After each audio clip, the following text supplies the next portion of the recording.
Next speaker is Ms. Fareen Ahmed.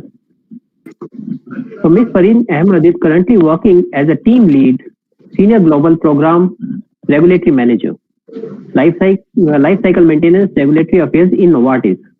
In her current role, she provides strategic and operational regulatory direction for execution of regulatory plans in countries in line with global regulatory strategy and in close collaboration with stakeholders outside the RA function. Previously, she led the business and operational excellence team supporting rest of the world submissions. She joined Novartis in 2008 as an RA manager supporting AMEC and ALCAN regions. Prior to Novartis, she worked in quality assurance in Aurobindo Pharma, wherein she spent 3.5 years. Fareen holds an executive master's degree in business administration from Karnataka State Open University, India, and a master's degree in regulatory affairs and health policy from MCPHS, Boston, and a bachelor's degree in pharmacy from the Karnataka College of Pharmacy, India. Now I request Ms. Fareen for the presentation. Now it's over to you, Fareen. Yeah, thank you. Thank you, Dr. Deepak. Do you hear me, Dr. Deepak? Yes, I can hear you. Okay, just give me a moment so that I present.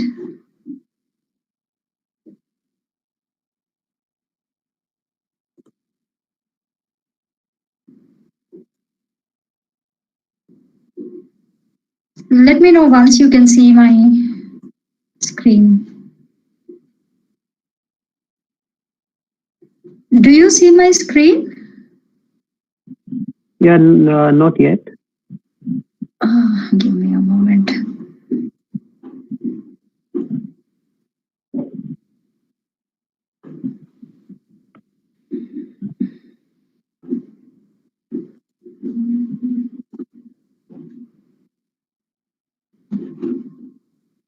Yeah, can you confirm me now that you can see? Yeah. Okay. We can thank see. Yes. All right. Okay. Thank you, Dr. Deepak. So we will start for today's presentation. I will take up the regulatory landscape. Honestly speaking, this is a very broad concept of regulatory. So I would be covering the ROW market, that is rest of the world market. So we'll start that. Before I start, based on my policy that I had with Novartis, I will have to place a disclaimer that the opinions expressed in this presentation are on the following slides are solely those of me and not necessarily those of Novartis. Novartis does not guarantee the accuracy and or reliability of the information provided herein. So this is something based on my policy, I will have to do it.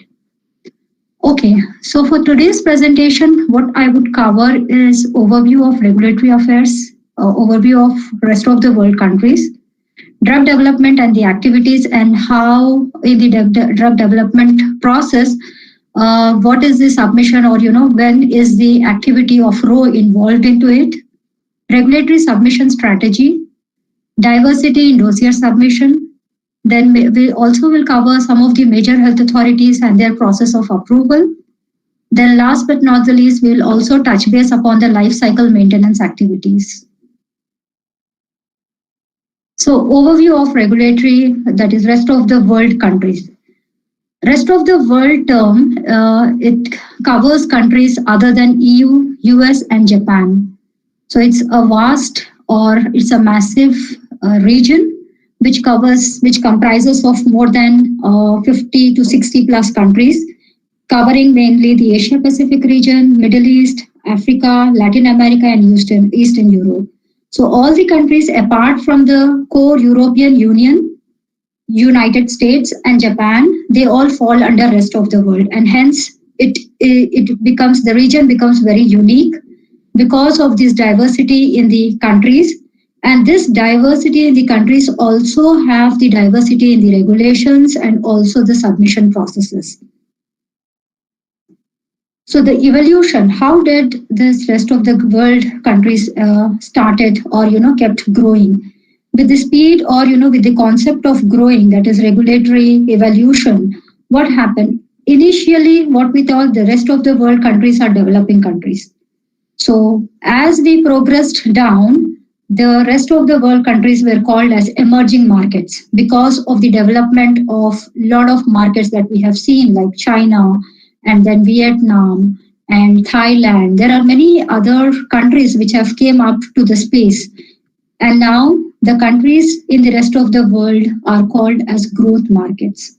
Why they have called as growth markets? Because of the evolving the regulations, and also how these countries are evolving in terms of their processes, in terms of their procedures, in terms of their submissions.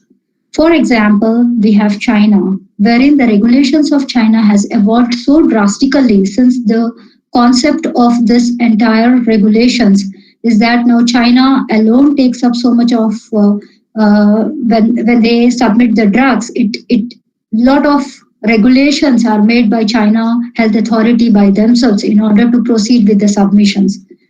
There are other countries like Brazil, there are other countries like South Africa, which have also evolved based on the regulations or the regulatory concepts. We'll talk about the regulatory agencies. So as you have known, there are a lot of regulatory agencies that come across. Yeah. So there are global regulatory agencies, that is ICH. So most of the countries, they follow the ICH guidelines. The ICH guidelines were jointly made by EU, US, and Japan.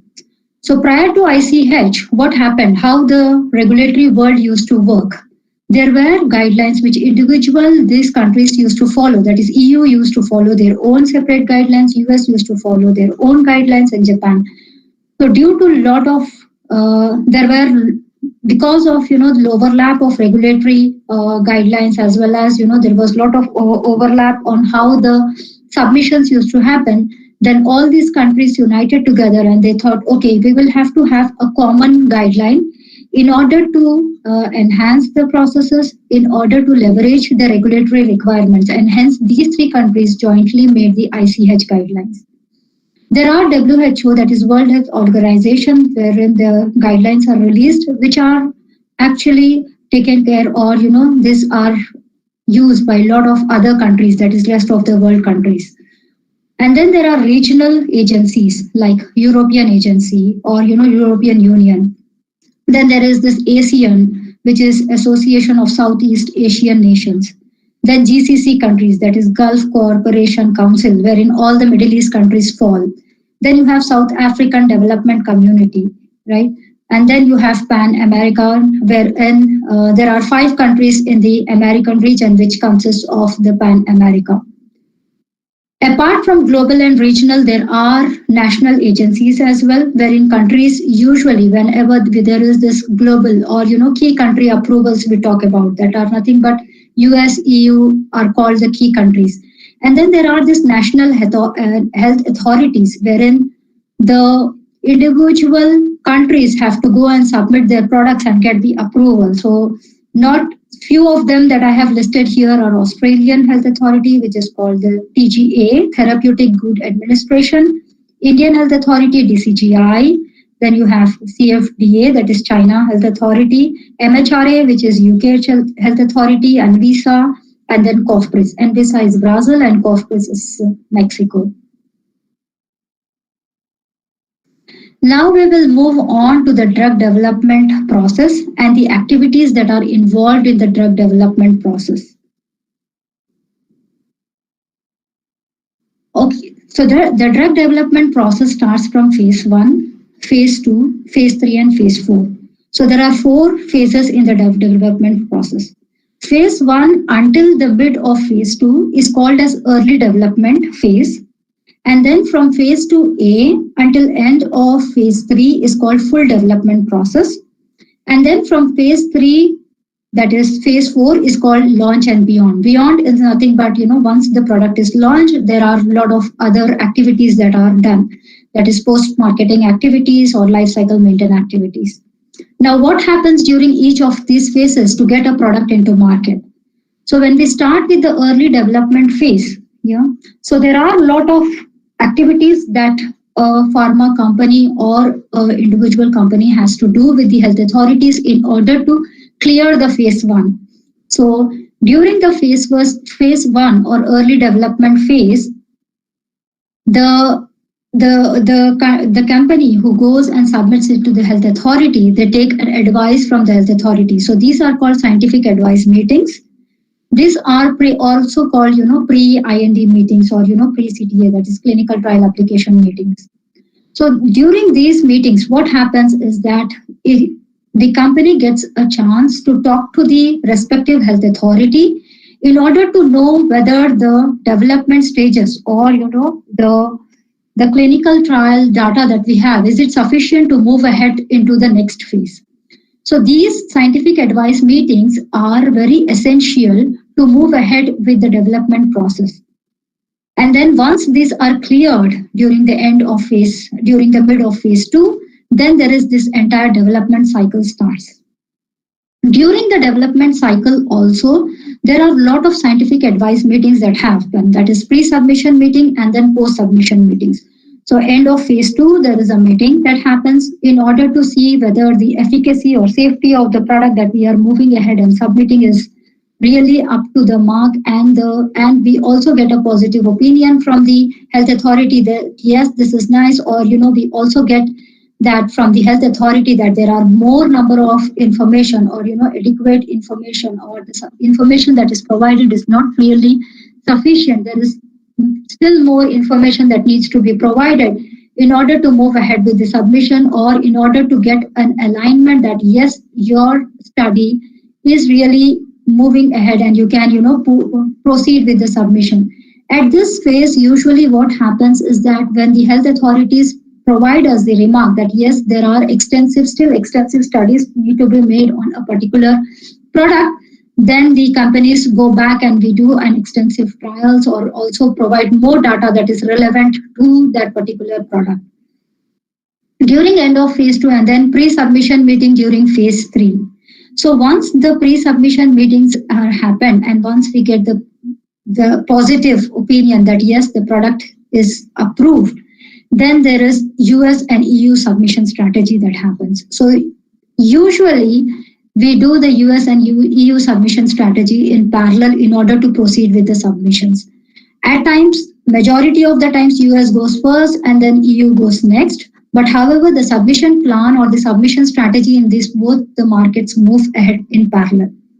Once US and EU strategy is built, then comes the row submission strategy.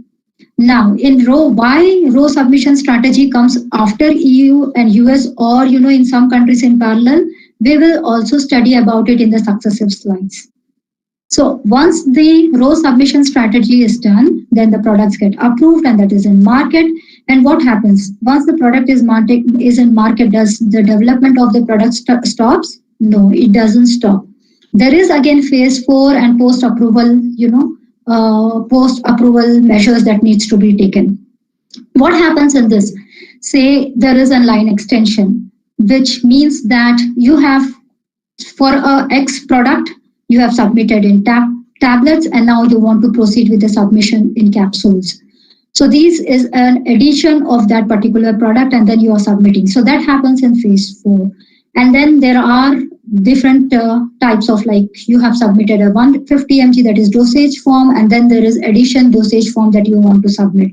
There are new indications that are there also for the product, and then these are filed during the phase 4. Of course, the data needs to be studied and there has to be an extensive data that suffices the requirement of what you are submitting, and then that has to be submitted. And then once the product is in market, you have to maintain the license of the product, which means that life cycle management of that particular product goes on. Now we will move on to the regulatory submission strategy, and I stick to row submission strategy here.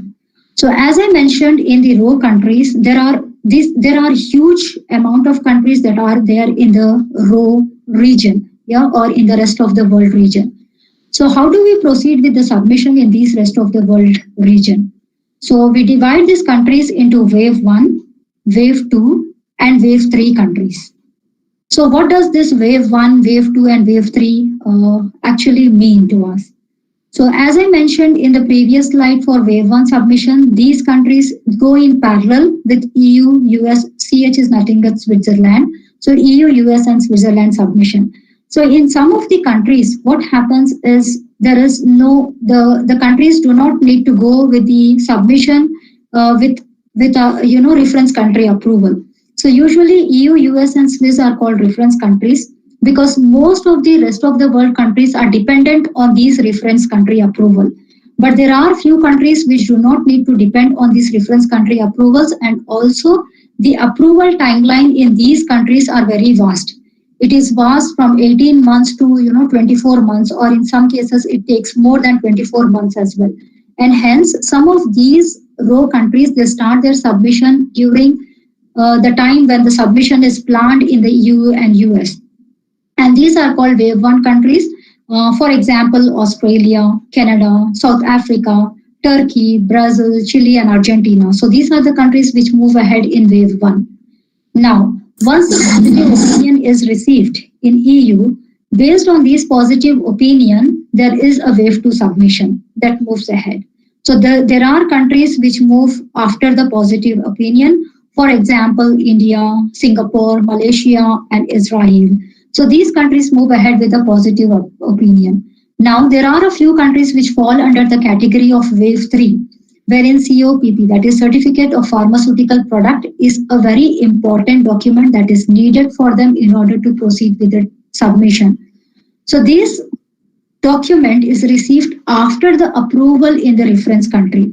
So in majority of these countries, what happens is the country of origin, that is where the product is manufactured. Suppose it is manufactured in US or in Switzerland. So these countries needs the CPP, that is COPP, that is country, that is Certificate of Pharmaceutical Product, needed from these countries, which after the approval in these countries is granted, and it takes approximately 2 to 3 months or sometimes 4 months to get this certificate, and then the countries need to proceed with the submission. This is actually an important or a mandatory document for the wave 3 countries in order to proceed with the submission. So what are these countries which fall under wave 3? These are usually the African countries and also Peru or Middle East countries which fall under the wave 3 submission. So this is how is the regulatory submission strategy which moves ahead in all the regulatory, in the raw countries. Now, since the submission strategy is different, right, in all the raw countries, so you will also see that there is a diversity in dossier submission. So one CTD, that is Common Technical Document, doesn't fit into all the submissions. So there is this Common Technical Document, plus there are the country-specific requirements which form the dossier in submission into the regional countries, that is in the individual countries. So there is very diverse submission plan, or there is very diverse submission documents that are needed for the submission. Now, what does these country-specific requirement means? So there are a lot of legal other documents that are necessary apart from the common technical document that is needed. That is what does this include are the COPP, which we just now referred to, GMPs. Then there are some of the declarations that are needed. From the CMC perspective, some of the countries need chromatograms, which needs to be submitted. Some of the countries also need the translation of the documents into their local language, or there could be a labeling documents, that is nothing but the core data sheet or the artworks that are needed by the specific countries in order to proceed with their submissions. Now, this diversity of submission, it is in the form of CTD, that is nothing but Common Technical Document. You will see here in how a common technical document looks like. This is nothing but a document that is used for the registration purpose, that is designed across for all the countries to be used in order to submit. So it consists of Module 1, Module 2 and Module 3, 4 and 5. Module 1 is usually not considered as part of CTD because there are these administrative documents that are needed in order to proceed with the documents. That is, administrative documents is nothing but individual countries. When they proceed with the submission, these individual health authorities in these countries, they also have their guidelines in order to provide the documents that are necessary to proceed with the submission. And these are submitted as part of Module 1 documents. Then there is this Module 2, which covers the quality overall summary, that is non-clinical overview and the clinical overview. That is non-clinical documents as well as clinical overview or summary reports. Then module 3, which covers the quality part, that is nothing but chemistry, manufacturing and control, that is CMC documents. And then non-clinical study reports, that is module 4, and clinical study reports, that is module 5. So majority of the countries, they submit to the health authorities in the form of CTD. Now, there was also after CTD, then the evolution was that, because in CTD, the countries used to either submit the submissions in the form of PDF, or also there were a lot of, paper copies that were submitted. Now, due to evolution of the regulatory agencies or, the submission patterns, there was electronic CTD that was formed, that is the electronic submission. So, the major health authorities, that is US, EMA, Japan, Health Canada, and Swissmedic, that is nothing but Switzerland Health Authority, they use the eCTD document. eCTD document is nothing but it's a submission which is almost similar to CTD, but there is a backbone, that is there is a pillar which stands at the back of the submission, that is in the XML form, wherein once you click, you see that there are different folders in which the submission happens. So you really can identify what is module 1 and what are the documents that are covered in module 1, what are the different folders, then subsequently module 2, module 3, module 4, and 5. So this is the way in which eCTD document is submitted. Now, because of ROW countries, since it is a vast region, so in the Asia Pacific countries, they use the ASEAN CTD, which is a common format of preparation or submission in some of the Asian regulatory authorities. Now, ACTD, this is how it looks like. That is part 1, that is table of contents. Part 2, it consists of quality documents. Part 3 consists of non-clinical, and part 4 consists of clinical overall summary. Now, which countries use this kind of submission is some of the Asian countries like Myanmar, Thailand, Cambodia, Malaysia, Vietnam. So these are the common regulations, because in order to submit and have a common format of submission in all these countries, then the health authorities, all these combined together, form the ASEAN CTD. Now, in this ASEAN CTD also, the part 1, that is, table of content, the administrative section, of course, it differs little bit in each of these countries, but majorly they find to form a common format in which they can move ahead with the submission process. Now we will move on and see how the submission strategy or how the process of approval happens in some of the major health authorities. To start with, we will start with Australia and New Zealand. And why I have taken Australia and New Zealand together is because the health authorities, that is Medsafe and TGA, are in major cases they are working together in order to get the approval of the drugs. Yeah, and usually when we try to submit in the health authority, that is once we submit in Australia, we try to have this parallel submission in New Zealand as well, because of the similarity of the regulatory requirements that both of these countries have, and also the other requirements that are needed in order to process or move ahead with the submission. So Medsafe and TGA, they are working together in order to bridge the gap that they can, do, or they are trying to form a joint agency as well. Now, what are the reforms or, significant aim is increase transparency, reduce regulatory burden, and enhance post-marketing surveillance. So in majority of the cases, we try to submit in parallel with Australia and New Zealand Health Authority. Now, the regulatory evaluation process. You can see the regulatory evaluation process. It doesn't happen altogether that you go and submit and you get an approval on the same time. Yeah, it is a very long process which is almost 16 months, and it starts before the submission process, at least 3 months before the submission process, wherein the pre-submission process, or there is a form that needs to be submitted that is called as planning form, that consists of scope or scale of complexity of the dossier, and it usually consists of module 2 elements which is submitted to TGA in order to get a positive opinion from them, and from there then the submission goes. You can see that 0, that there is the submission that is planned. Once the submission is planned, within 5 months, there is the first round of assessment that happens. Yeah. During the first round of assessment, if there are any questions related to the dossier, related to the modules, or related to the risk management plan that is submitted, then we receive those questions. There is a period of 1 month that is given in order to answer these questions. And once we respond to these questions in that month, then again there is a second evaluation starts. So after the second round of evaluation as well, we receive some of the questions in order to get time to respond to the health authority. And after that, it is submitted to the ACPM, that is Advisory Committee for Prescription Medicines, and then TGA gives a decision. So the entire process takes around 16 months to have a product into the market. That is to register the product into the market.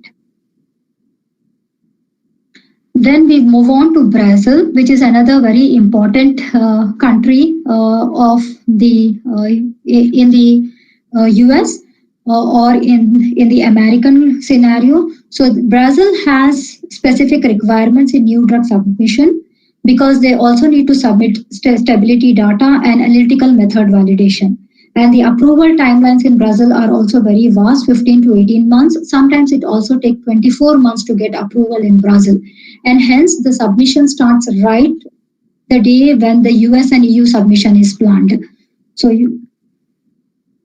the main requirements that are needed, because this is very specific to Brazil, that they need the company authorization, means the company which is going and submitting it to the health authority, the company needs to be authorized by ANVISA. Then the GMP also needs to be authorized because the product, wherever it gets manufactured, usually in Brazil, there is the local manufacturing that is done, because that is one of the regulations in Brazil, that the product has to be locally manufactured as well. And ANVISA visits that manufacturing site and they issue a GMP clearance to that site. Then there has to be an information on API, that is nothing but drug master file. There has to be reports that needs to be submitted, that is validation reports, quality control reports, and analytical method validation reports have to be submitted. So these are the main requirements that are needed to proceed with the submission in Brazil. Apart from that, there are stability studies of 3 pilot batches that also need to be submitted during the submission process. Also, there are pharmaceutical equivalence and bioequivalence studies that need to be submitted. Now, regulatory evaluation process. So it is very long, as I mentioned. It starts because 12 months prior to the submission, the regulatory submission process starts in Brazil.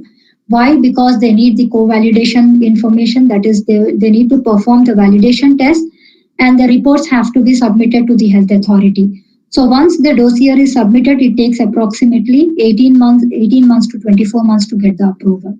Now, in between, what happens is 0 to 6 months. During this phase, the health authority, that is ANVISA, visits the site and also inspects the site. So there has to be a site inspection that needs to be planned with ANVISA, and the site has to get approval from ANVISA in order to proceed with the submission and the approval process. So as I mentioned, Brazil, the recommendation from the health authority is that they need to be locally manufactured. The product has to be locally manufactured, and the QC facility also needs to be there locally there. Then we move to MCC2SAPA, that is South Africa regulatory landscape. Earlier in South Africa, the health authority was called MCC, that is Medicines Control Council, and now it is SAHPRA. Now, why there was a change into this health authority? That is, until January 2018, it was MCC, and after that, SAHPRA came into effect from February 2018. So why was this transition made is due to the decision-making framework, because they wanted to have a quick decision that would improve the overall timelines of overall approval process of the product. They also wanted to ensure that the efficient application of the resources, that is, once the application is filed, they have a quick review process, and also the assessment is done in time and in an efficient manner. and also the approval of the overall timelines in order to have the access to the medicine for the patients in a quicker timeline. And hence there was this reformation of the health authority, and the SAPRA came into existence. Now, what are the regulatory timelines or the registration timelines in South Africa? South Africa is one of the country in rest of the world region which has really a huge or vast timeline to get the approval in the country. So it stretches from 24 months to 36 months.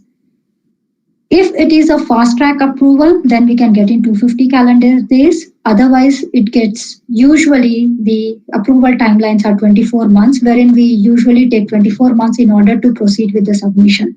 So there are the different process steps or the targeted timelines, that is validation, scientific assessment is done, and then there are the expert committees who review, then authorization procedure, notification of the decision. So this is for a fast track review. But if you see a normal submission that is done, then there is no target or overall review timeline, and hence the health authority usually take 24 months in order to assess and provide the approval.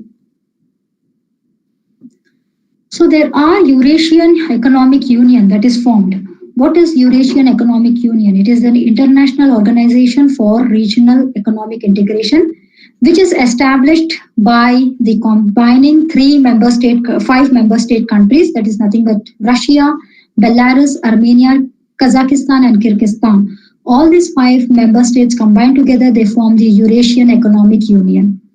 Now, the general principles why we have formed or what was the objective was to improve cooperation between the national economies, comprehensive upgrade or raise the competitiveness, promote stable development of individual member states. So since these member states used to go and submit in individual member states, so now they thought, okay, they formed a European Union that is for these 5 member states in order to enhance the economy of these countries. And then now there are these member states which usually submits to the health authority. Now, how is the submission environment or the submission methodology in Eurasian Economic Union is that they are also submit in the new application, that is MRP, that is Mutual Recognition Procedure, and DCP, that is decentralized. So what does MRP means is that one country gets approval in the European community. Now, with reference to this one country, then the submission can be planned in several other countries and they also get the approvals and in a less time frame. Then harmonization procedure, no single regulatory body that health authority forms, member states will communicate and recognize the assessment. So the format of submission of the dossier is of course in the eCTD format. Earlier it was CTD and now it moved to electronic CTD format. So with the change of these format of submission from CTD to eCTD, all the earlier submissions that were done, usually these countries, the health authorities give a timeline until which the old submissions also need to be submitted in the form of eCTD.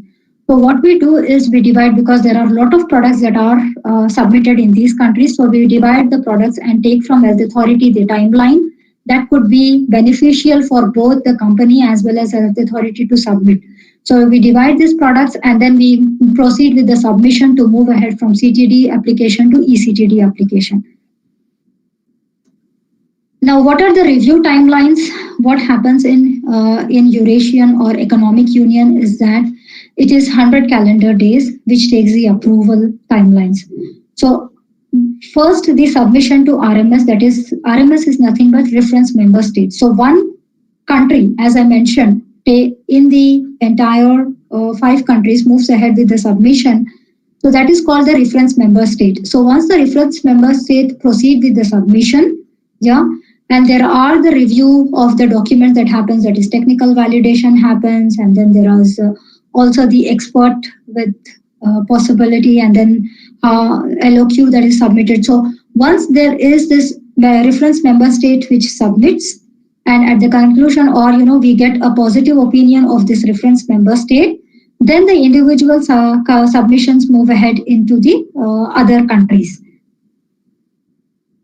So for the reference member state, in order to get approval, it is 100 calendar days. And then once it goes to the individual countries, then they take 90 calendar days to proceed with the submission. Now, here you can also see we have talked about in the previous slide about the standard process of getting the approval or registration in some of the major markets. This slide will talk about the expedited programs. That is, there are various expedited or getting the approval in a quicker timeline for the drug development and also in the registration for the registration of the products in the markets. So breakthrough therapy, which is nothing but innovative drug or new chemical entity, that is called as breakthrough therapy. And with this, yes, the product can get early into the market. And then there is conditional approval, nothing but when the product is falling under the criteria of serious life-threatening condition, and the clinical data should confirm the efficacy and predict the clinical value. Of course, the product need to be as an urgent need for the public health. Then there are this priority review also that is false, whereas usually the rare diseases fall under this criteria. So when we go to the submission of a priority review, we also receive a priority voucher for some of the submissions. So these priority vouchers can be used even for other products as well, or not only for the same product, but also for a different product that we move ahead with the submission, we go with this priority voucher in order to get a quick approval from the health authority. And special review, the criteria is nothing but the threats of public health emergency or upon occurrence of public emergency. So if there is any emergency in the public, then there is this special review process as well, wherein the health authority accelerates the review and also inspections or there is any QC testing that needs to be happened. So it accelerates the entire process of review. Now, once the product is in the market, then what happens? So it doesn't stop. Once the product is into the market, the production doesn't stop, or the product doesn't stop. So there have to be life cycle management activities which moves on in order to maintain the life cycle of a particular product. So addition to the new data to approved dossier, there are new formulations or new indications that are submitted. Now, amendments to approval are nothing but extensions or variations or renewals. So the renewals in some of the markets are in 5 years span, the countries have to proceed with the renewals, or in very few cases, there are also 10 years. So in raw markets, since because of these diverse regulations, the renewal time frame is either 3 years or 5 years or also 10 years, wherein the individual health authority, the countries have to submit their dossier again to their individual health authorities. So there is not that entire dossier has to be submitted. Each country have their individual regulations, and based on these regulations, then they will have to proceed with the submission. So that's all I have for today. Thank you very much. And if there are any questions, feel free to ask the questions. Yeah, thank you, Fareen. Now, if anybody has any questions, you can go ahead.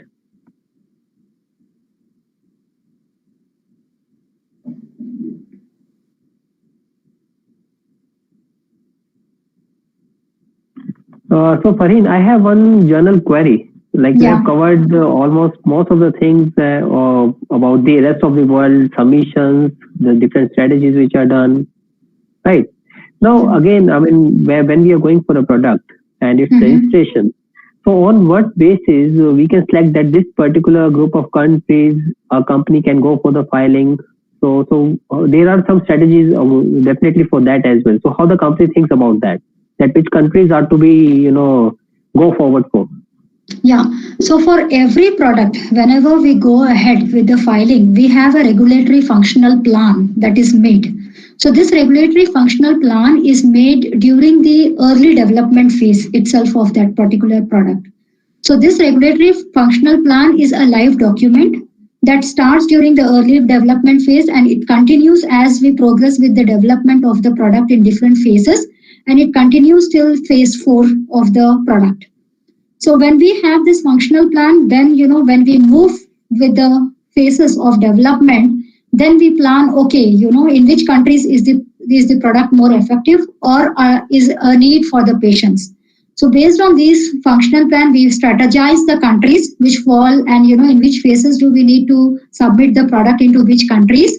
And then we submit it either to US and EU, because that is the reference countries in which most of the rest of the world countries are dependent. And then in the way, as I mentioned in the presentation, that there are these different waves, wave 1, wave 2, and wave 3. Yeah. And all the countries fit into either of these waves. Now, not all countries need that particular product, right? It also depends on, what is the market need in these countries as well. So based on this individual functional plan, then we also work very closely with these individual countries in order to assess in which country do we need to register this particular product. So there are the different timelines wherein we need to register the product. So it doesn't happen that, okay, once in US and EU it is filed, then we submit in all the rest of the world countries. No, it goes in phases, maybe, down the line, 3 to 4 years, wherein we take the registration steps in all the raw markets. So that is the way we proceed with the registrations. Yeah, thank you, Fareen. Thank you for this talk covering the rest of the world countries, regulatory submission strategies, and it is indeed very informative. Thank you. Thank you, Dr. Deepak. Yeah. So thank